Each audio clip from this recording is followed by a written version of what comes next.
दोस्तों, ये अंतरिक्ष है और आपका इंटरनेशनल स्पेस स्टेशन पर स्वागत है।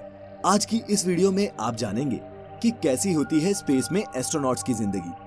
स्पेस या फिर अंतरिक्ष की दुनिया रहस्यों से भरी दुनिया है। इन रहस्यों से पर्दा उठाने के लिए हमारे साइंटिस्ट एस्ट्रोनॉट्स को स्पेस में भेजते हैं और ये सिलसिला एस्ट्रोनॉट यूरी गागरिन के साल 1961 में स्पेस में जाने के बाद शुरू हुआ।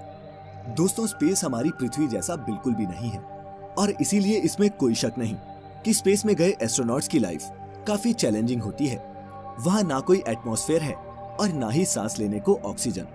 ग्रेविटी बिल्कुल जीरो और ठंड इतनी कि सहन ना हो पाए। एस्ट्रोनॉट्स अपने स्पेशल सूट्स में ही अंतरिक्ष में जाते हैं, लेकिन क्या ये सूट पहनकर इनकी सारी प्रॉब्लम्स सॉल्व हो जाती हैं? वो क्या क्या चैलेंजेस हैं जो इन एस्ट्रोनॉट्स को स्पेस में फेस करने पड़ते हैं और कैसी होती है इंटरनेशनल स्पेस स्टेशन पर इनकी जिंदगी? ऐसे ही कई सवालों के जवाब लेकर हाजिर हैं हम द मिस्टिकल लैंड पर आज की इस वीडियो में।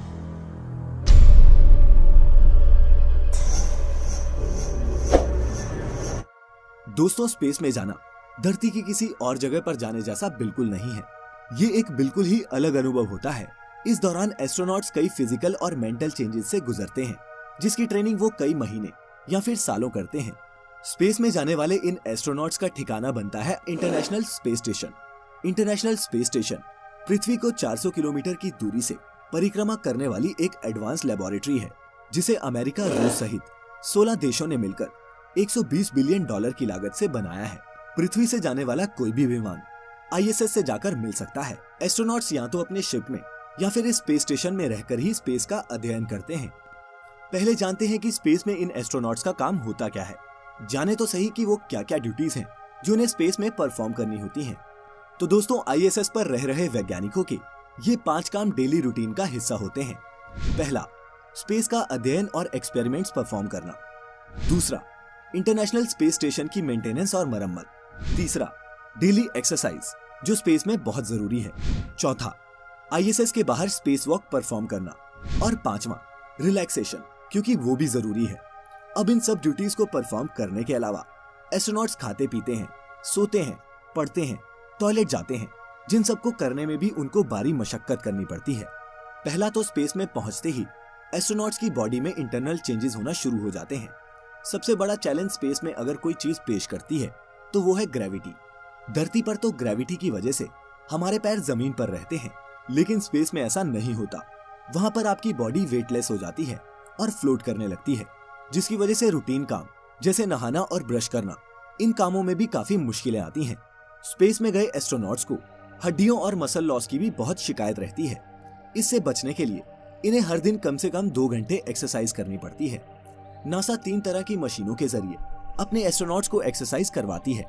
इसमें ट्रेडमिल सबसे इम्पोर्टेंट होती है, क्योंकि स्पेस में ज्यादातर काम एस्ट्रोनॉट्स तैरते हुए ही करते हैं। ट्रेडमिल पर चलने से एस्ट्रोनॉट्स की टांगों की हड्डियां और मसल्स हेल्दी रहते हैं। पृथ्वी पर हम सभी के लिए एक दिन 24 घंटे का होता है और स्पेस में गए एस्ट्रोनॉट्स भी पृथ्वी की ही तरह 24 घंटे का टाइम फॉलो करते हैं। लेकिन स्पेस स्टेशन की घूमने की तेज रफ्तार की वजह से इन 24 घंटों में ये 16 बार सूर्य को देखते हैं। स्पेस में जाने वाले एस्ट्रोनॉट्स अधिकतर ओमेगा कंपनी की स्पीड मास्टर प्रोफेशनल नाम की रिस्ट वॉच का ही इस्तेमाल करते हैं। एस्ट्रोनॉट्स को ये घड़ी पृथ्वी के टाइम के हिसाब से सुबह उठने में मदद करती है। सुबह उठने के बाद ये एस्ट्रोनॉट्स पृथ्वी जैसी रूटीन ही फॉलो करते हैं, लेकिन इनका इन कामों को करने का तरीका पृथ्वी से बेहद ही अलग होता है। शुरुआत करते हैं टूथब्रश से। एस्ट्रोनॉट्स के पास एक ग्रूमिंग किट होती है, जिसमें टूथब्रश और टूथपेस्ट जैसी सभी जरूरी चीजें होती हैं। ब्रश करने के लिए सबसे पहले पेस्ट को ब्रश पर लगाना होता है, और चूंकि वहाँ सारी चीजें तैरती रहती हैं, टूथपेस्ट उनके मुंह से बाहर ना निकले, इसके लिए उन्हें अपने मुंह को ज्यादा से ज्यादा बंद रखकर ही ब्रश करना पड़ता है। एस्ट्रोनॉट्स जो टूथपेस्ट करते हैं उसे निगला भी जा सकता है। फिर ब्रश करने के बाद अपने मुंह को साफ करने के लिए वो वाटर किट और वेट वाइप्स का इस्तेमाल करते हैं। अब बात करते हैं टॉयलेट की। बिना ग्रेविटी वाली जगह में टॉयलेट का इस्तेमाल भी अलग तरीके से होता है।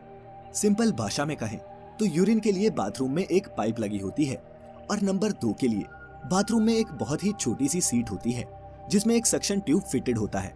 इस सीट में एस्ट्रोनॉट्स खुद को सही से फिट करके इसका इस्तेमाल करते हैं। सफाई के लिए टॉवल या नैपकिन का इस्तेमाल होता है। एस्ट्रोनॉट्स के ह्यूमन वेस्ट को स्पेस में नहीं फेंका जाता, बल्कि पैक कर वापस धरती पर लाया जाता है। जहां लाकर उसे जला दिया जाता है। बात करें नहाने की, तो स्पेस में नहाने के लिए एस्ट्रोनॉट शावर के नीचे एक बड़े से बैग में खड़े होकर नहाते हैं। वह पहले शैम्पू को अच्छी तरह से बॉडी पर मलते हैं और इसके बाद वे स्पंज या फिर कपड़े से शैम्पू और पानी पोंछते हैं ताकि वह इधर उधर बिखरे नहीं। शुरुआती स्पेस मिशंस के दौरान एस्ट्रोनॉट्स यूरिन को ओपन स्पेस में फेंक दिया करते थे, लेकिन अब एस्ट्रोनॉट्स का यूरिन भी फिल्टर होकर फिर से स्टेशन के ड्रिंकिंग वाटर सप्लाई में डाल दिया जाता है। स्पेस स्टेशन पर किसी भी चीज को वेस्ट नहीं किया जाता। आखिरकार इसे हफ्ते के 7 दिन और 2400 घंटे इसमें रहने वाले एस्ट्रोनॉट्स को साफ पानी, हवा और पावर प्रोवाइड जो करनी होती है। सुबह फ्रेश होने के बाद ये एस्ट्रोनॉट्स ब्रेकफास्ट करते हैं। नाश्ते में यहाँ भी घर की तरह ही किचन ब्रेड होता है। यहाँ खाने की सारी चीजें डिहाइड्रेटेड फॉर्म में ही होती हैं ताकि वो लंबे समय तक खराब ना हो सके। आमतौर पर खाने में अंडे, मीट, ब्रेड और सब्जियां होती हैं। ये specially graded food items Japan, रूस और अमेरिका में ही तैयार किए जाते हैं। खाने के बर्तन भी खास तरह के होते हैं ताकि जीरो ग्रेविटी में कांटे और चम्मच उड़कर किसी की आंख में न घुस जाएं। इसके बाद एस्ट्रोनॉट्स अपने कंप्यूटर और इक्विपमेंट को चेक करते हैं। लेनोवो का थिंकपैड ऐसा इकलौता लैपटॉप है जिसे इंटरनेशनल स्पेस स्टेशन में इस्तेमाल करने की अनुमति है। इसके बाद धरती से संपर्क करके मिशन के बारे में चर्चा या फिर आगे की प्लानिंग की जाती है। अमेरिका, चीन और रूस ने इतिहास में कई एंटी सैटेलाइट मिसाइल्स छोड़कर कई सैटेलाइट्स को तबाह किया है, जिनका कचरा आज भी अर्थ के ऑर्बिट में घूम रहा है। कई बार मलबे के इन टुकड़ों से आईएसएस को नुकसान भी पहुंचता है। ऐसी सिचुएशंस में स्पेस सूट पहनकर एस्ट्रोनॉट्स स्पेस स्टेशन से बाहर निकलकर इस लैब की मरम्मत करते हैं। जब एस्ट्रोनॉट अपने शिप से बाहर निकलकर ओपन स्पेस में जाते हैं तो उसे स्पेस वॉक कहते हैं। दिन भर के काम और एक्सरसाइज करने के बाद डिनर करके रात 9:30 से 10:30 बजे तक एस्ट्रोनॉट्स अपने अपने स्लीपिंग पॉड्स में जाकर सो जाते हैं और फिर अगले दिन भी वो इसी सेम रूटीन को फॉलो करते हैं। ये पॉड्स कैप्सूल जैसे होते हैं जिसमें एस्ट्रोनॉट्स स्लीपिंग बैग के अंदर आराम से सो सकते हैं। एस्ट्रोनॉट्स इन्हीं पॉड्स में अपनी पर्सनल चीजें, लैपटॉप और किताबें वगैरह रखते हैं। वहीं स्पेसक्राफ्ट में एस्ट्रोनॉट्स खुद को शिप के किनारे बांधकर सोते हैं। ये इसलिए होता है ताकि वो अपने शरीर को एक जगह पर रख सके। सोने से पहले स्पेसक्राफ्ट की वेंटिलेशन को भी इस तरह से बैलेंस किया जाता है ताकि नींद के दौरान वहाँ कार्बन डाइऑक्साइड का लेवल ज्यादा ना हो जाए। स्पेस में एस्ट्रोनॉट्स उल्टे होकर सोएं या सीधे होकर, इनको कोई भी सेंसेशन नहीं होती। सिर्फ देखने वालों को ही पता लगता है कि सामने वाला इंसान सीधा है या फिर उल्टा। काम के अलावा स्पेस स्टेशन में काफी फन और मस्ती भी होती है, जिसका एक्सपीरियंस दुनिया में बेहद ही कम लोगों को है।